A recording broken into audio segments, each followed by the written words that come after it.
निवासी आश्रमशाळेतील शिक्षकांनी व संस्था चालकांनी राष्ट्रपतीकडे इच्छामरणाची परवानगी जी आहे ती मागितलेली आहे. त्याला कारणही तसंच आहे.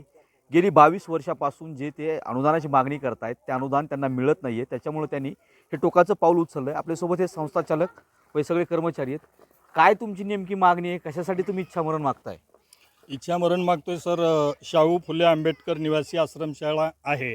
महाराष्ट्रामध्ये 165 आश्रमशाळा आहेत. 19ला 20% GR निघाला, तरीसुद्धा त्या GRची अंमलबजावणी आत्तापर्यंत केलेली नाही. तर जे अधिवेशन चालू आहे त्या अधिवेशनामध्ये येणाऱ्या कॅबिनेटमध्ये आम्हाला न्याय द्यावा आणि महाराष्ट्रातल्या 165 आश्रमशाळेला आणि त्या कर्मचाऱ्याला न्याय द्यावा अशी आपल्या सगळ्या कर्मचाऱ्याच्या वतीनं आणि संस्था चालकाच्या वतीनं विनंती करतो. मागणी नाही झाली विनंती तर मागणी जर मान्य जर नाही केली या आठवड्यामध्ये येणाऱ्या, तर मी राष्ट्रपती महामहिम राष्ट्रपती, पंतप्रधान, अमित शाह साहेब, गृहमंत्री, मुख्यमंत्री, महाराष्ट्राचे राज्यपाल, कलेक्टरच्या मार्फत आज 4 महिन्यापासून मी म्हणजे पत्रव्यवहार करतोय आणि राष्ट्रपतीला मी इच्छा मरण्याची परवानगी मागितलेली आहे. एक तर अनुदान द्या, नाहीतर आम्हाला गोळ्या घाला ना. आम्ही तुम्हाला अनुदान देत नाही आहे, तुम्ही सामाजिक काम करू नका देवा भाऊ, तुम्ही आम्हाला गोळ्या घाला. हे भावना थोड्याही आहेत. मला सांगा, इच्छामरणाची परवानगीची वेळ किती वेळा शाळेची तपासणी झाली? सर, एकूण आजपर्यंत 2004 पासून 58 तपासण्या झाल्या आहेत. या तपासणीमध्ये फक्त अशी आहे तपासणी झाली की आमच्या शाळेला काहीतरी मिळेल, अनुदान मिळेल, वेतनेतर अनुदान मिळेल, पण 2019ला 20% जाहीर झालं, पण त्याचं अद्याप काही पालन झालेलं नाही. त्यामुळे शेवटी आज आमच्या संस्था चालकांनी आणि आमच्या पूर्ण कर्मचाऱ्यांनी शेवटच्या ह्या अधिवेशनामध्ये जर झालं ठीक, नाही तर शेवटी आम्ही इच्छा मरणाचे पर्यायशिवाय नाही सर. आमचा प्रपंच चालणार नाही याशिवाय. आज 22 वर्षापासून आम्ही हे कार्य करत आहे, त्यामुळे आम्हाला केल्याशिवाय काही ते इलाज नाही सर. आमचे लेकरं बाळे परवानगीची परवानगी आपल्यासोबत महिला देखील आहेत. काय सांगाल, किती वर्षापासून काम करताय? 20-21 वर्ष झाले सर.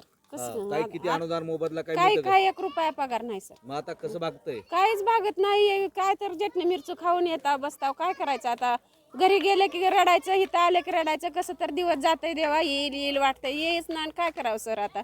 स्वयंपाक करून डोळे गेले, घरी गेले की निवांत बसायचं काहीतरी एका कोपऱ्याला पुन्हा करत. सेवेत आयुष्य गेलं विद्यार्थ्यांचे. काय करायचं काय सांगाल मॅडम, आता ही सगळी तुम्ही इच्छामरणाची परवानगी मागितली, काय पर्याय वाटतं सरकार देईल? सर, पर्यायच नाही काय आम्हाला. आम्ही एवढ्या दिवसापासून काम इथं नोकरी करतो, पैशाची आशा आहे, गोरगरिबांचं चांगलं व्हावं, ते शिक्षण व्हावं गोरगरिबांच्या लेकरांच्या, ह्याच्यासाठी आम्ही इथं ही शाळा उभारली. एवढे सगळं एवढं सावकाराकडून सुद्धा साधे आम्ही पैसे घेतले हे उभारण्यासाठी, तरी सरकार लक्ष द्यायला. आता काय मागणी आहे? आता काय सरकार जबाबदार आहे याला. शाळा जर बंद पडली तर सरकार जबाबदार आहे. आणि इच्छामरण मागताय? मग इच्छा मरणच आम्ही मागणार. काय मागणार? आमची इच्छा जर त्यांनी पूर्ण नाही केली, गोरगरिबांचे लेकरं नाही शिकले, काय नाही झालं, मोठे नाही झाले, तर काय करणार आम्ही? शिकून नाही शिकले तर लेकरं. शाहू फुले आंबेडकरांचा महाराष्ट्र म्हणून या उद्देशानं या शाळा काढल्या होत्या. शाळेचा उद्देश होते वाड्या वस्त्यावरील विद्यार्थ्यांना कुठेतरी शिक्षण मिळावं आणि त्यासाठी हे काढले होते. मात्र आपल्याला माहिती, विना अनुदानित शिक्षक गेले अनेक वर्ष लढा देत आहेत. गेल्या वर्षी बीडमध्ये या एका शिक्षकानं आत्महत्या केली होती. त्यानंतर विषय हा ऐरणीवर आला होता.